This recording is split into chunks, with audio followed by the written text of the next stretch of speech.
My name is Andy, and this is the most magical podcast on Earth. When I'm not on holiday at Walt Disney World, I'm planning a holiday to Disney. And when I'm not planning a holiday to Disney, I'm talking about Disney, with other UK fans like me who make the trip to Orlando and the House of the Mouse. So if you too go cuckoo for Coco, then this is the podcast for you. Or maybe you're the Disney novice, the fan who is currently thinking about or maybe planning your first holiday to Walt Disney World and you're getting stressed out because you can't find Cinderella's castle on Airbnb, then this is definitely the podcast for you. We're here every Friday with regular podcasts, so make sure you hit that subscribe button on Apple Podcasts and Spotify and follow us, Facebook, Twitter, Instagram. We are at PodMagical. Now, this week's episode is slightly different because right now, I'm at Walt Disney World. So, the most magical podcast on Earth, as part of the Secret Recordings Network for this week's episode, crosses to me live at Walt Disney World, Orlando, Florida. It's I wouldn't say a gorgeous afternoon at Epcot, but it's a bit overcast. It's slightly warm. We're in the Mexico Pavilion. Might have had a margarita and Cava Tequila, and I've made my friend Leanne here. How are you? Good, how are you? I'm good, thanks. So let's just find out whereabouts in America you're from. Rhode Island. So how far from Walt Disney World are you? We're about, 2.5 hours, so 800 miles. That's like a lot nearer than we are. Yeah. Yes. So how many times a year do you get to come then, being so near? 6, 7. 6 times a year? Do you know how jealous people are right now of that? They are, I know. It's so funny, yes. So when was the first time you came then? 1971 when it opened. I was going to say that's the year it opened. I did. My grandparents took me. I was, 10? Little girl. Yep. There was only the Contemporary and the Polynesian. So how many times have you been back since? Over 100. And you've been so you've been with your children and then... I've been with my children, my high school friends. I've been with tons of friends, old husband, new husband, grandparents, you name it. Have you ever been without the kids, without them knowing? Several times. Oh, really? Yes. So I got, okay, then how old were the kids? The kids were 9 and 10, 11 and 12, so yeah. And where did they think you were? Mum's on a working trip. In Massachusetts, down the street, New Hampshire. Yeah. You were in Disney? Yep. Yes, sir. What is it that you love about Walt Disney World then? I have to be honest with you, it reminds me of my grandparents. They took me when I was 10, and every time I walk into Magic Kingdom, I feel their presence. That's why I love it so much. It really is. That's why I love it. That's the thing about Walt Disney World, isn't it? Yes. Like on every trip you make memories. Yes. Like every trip you make new friends. Meet new friends, make new memories, but Magic Kingdom holds a special place in my heart. Because when I walk in there, I see the Skyliner, I see Jacques Cousteau, I see Dumbo where it used to be, because they took me when I was little. Yep. Have you got like one particular favourite memory of all the times that you've been? Yes, I do. Believe it or not, it's the game room at the Contemporary.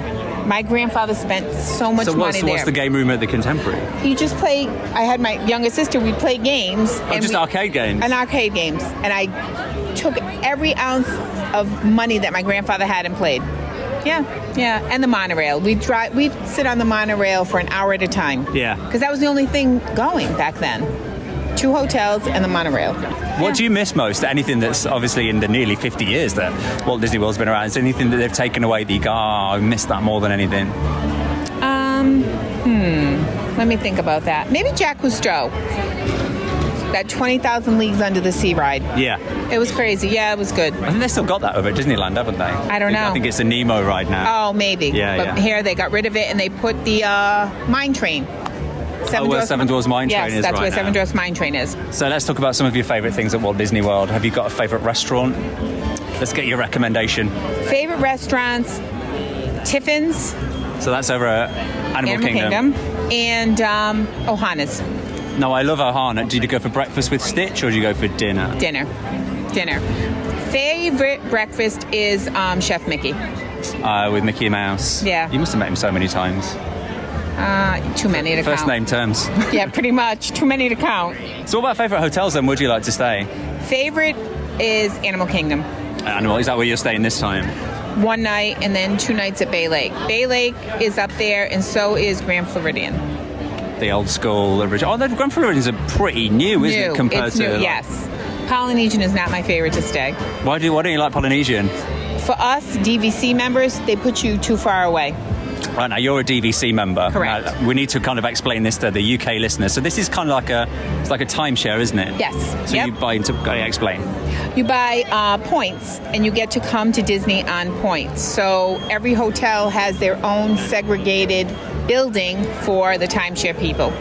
So that means you can come as many times as you like with your points. Yes, way too many. Way too many. You can never get too many. I know. Well, living so close, the airfare is so inexpensive. You can come under $200. We have the DVC. It's free. Yeah.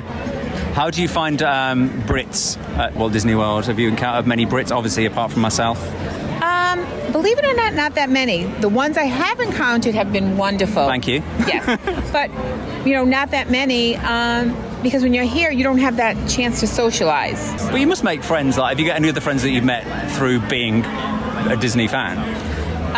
Yeah, everyone from the cruise, people I work with, websites. Yeah, it's a cult. Yeah, it's a Disney cult. People love it. Yes, love it. yes. How much merch have you got? How much merchandise have you got?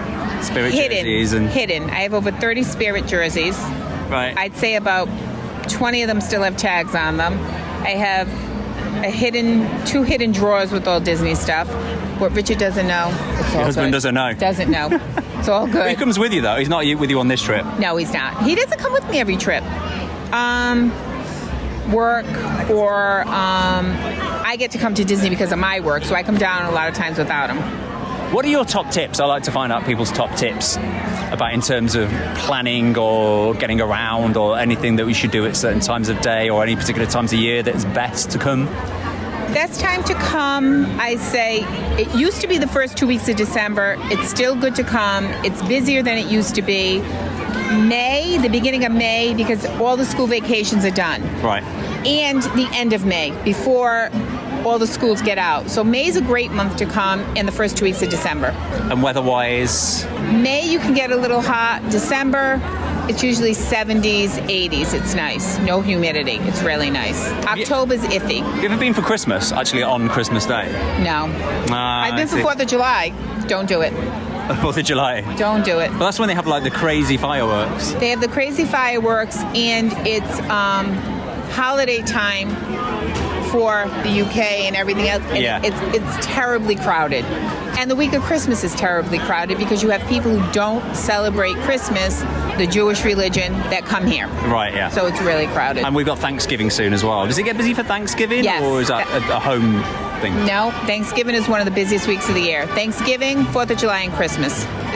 Is there anywhere like in Walt Disney World, say people are here for Thanksgiving, where you can kind of like go to kind of celebrate Thanksgiving? Well, I think Homecoming that you like, but I know this year they're offering DVC a special Thanksgiving dinner over at Contemporary. Oh, right, okay, so you get the turkey and all the trimmings and things like that. Absolutely. That's what they're doing this year. So when's your next trip to Walt Disney World? Have you planned ahead? May, but I'll be coming before then. Oh, that's way too far. Too far. It's way too far. Too far. Then. So once I meet with Disney on Tuesday, I'll let you know when I'm coming back. So what's your plan for the rest of the day? Because we're currently stood in the Mexico Pavilion. You might be able to hear the music in the background. Got Donald's boat ride behind us in the Mexican. What is this building? It's Mexico, yeah. It's the Mexican building. Is it Pyramid? Yep, you're right. So we're going to walk around, and then we're going to have a wonderful dinner, watch the fireworks, and maybe drag 2 Brits back to the Contemporary to have a drink and watch those Oh my fireworks. word, there's no escape now. There's no escape. You're trapped. Have you anything good from the Food and Wine Festival yet? Because the Food and Wine Festival is great. There's so much food. The lamb is amazing in Australia. Okay, lamb chops from Australia. Yes, and the filet mignon in Canada. Delicious. Now that's the filet mignon that you can get in Le Cellier, which is like a really big restaurant to get in, but they sell that on one of the booths. Yes, it's wonderful. It's absolutely delicious. And I want to try and catch who's the guy from NSYNC that's on in a couple Joey of days. Fatone. Joey Fatone is here as well. He's got a special guest. Who will it be? I don't know. Maybe Justin Timberlake. Do you think watch Justin out. Timberlake is Maybe. part of the Mickey Mouse Club? Maybe he could be. Could be or him. Brittany. Watch out. It could be Brittany. Brittany could be at Epcot right now. Yes. Well, lovely chatting to you, Leanne. Great chatting with you. And as we always say, have a magical day. You too.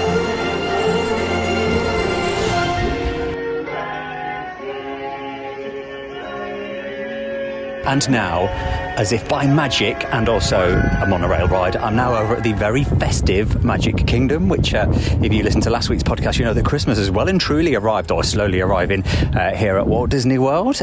It even smells like Christmas here. It could be because I'm stood outside the Plaza Ice Cream Parlour. I'm getting whiffs of cinnamon. The Christmas decorations are up. We've got Mickey garlands on every lamppost, the huge Christmas tree, which is at the top end of Main Street, and Cinderella Castle, which glows at night. It's just really gorgeous, feeling very Christmassy already. Thank you to Leanne, who has been on the podcast, who I kind of forced to have a little bit of a chat with us over at Epcot. Thank you to Leanne. Don't forget, if you want to be on the podcast one week for a chat, you can get in touch. Podmagical, Facebook, Twitter and Instagram.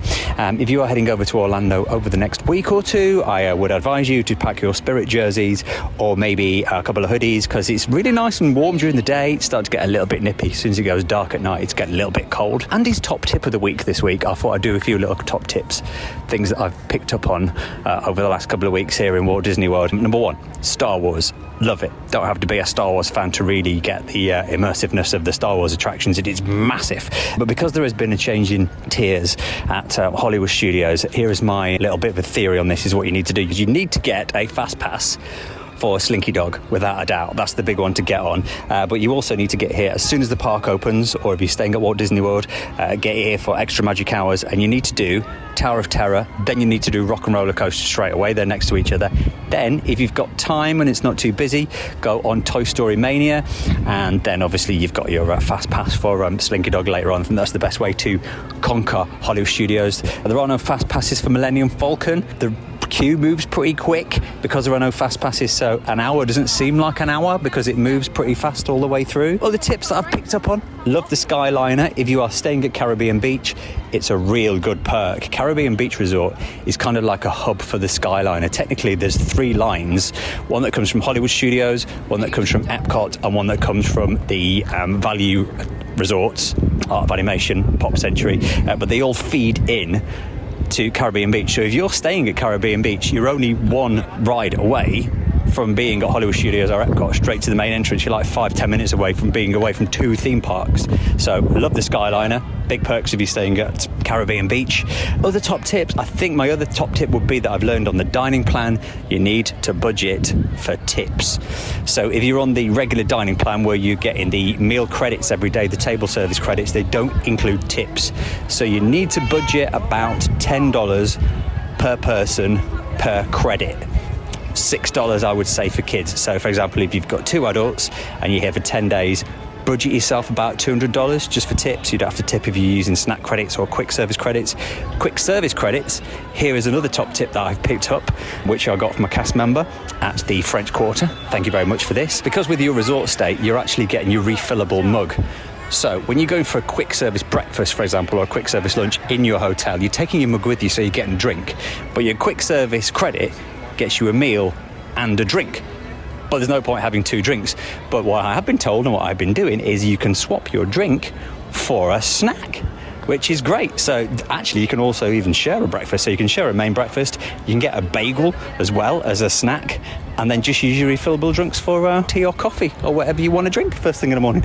They are my top tips of the week this week. Don't forget, you can check in with everything we've been doing here at Walt Disney World. We've got some great stories from the Halloween party and the Christmas party. Follow us, give us a like on Facebook, Twitter, Instagram. We are at Podmagical. Same place to go if you want to come on the podcast and have a bit of a chat one week. Share your Walt Disney World memories. And don't forget, we're here with regular podcasts every Friday. So Apple Podcasts and Spotify, make sure you subscribe. And if you're new to the podcast, welcome along.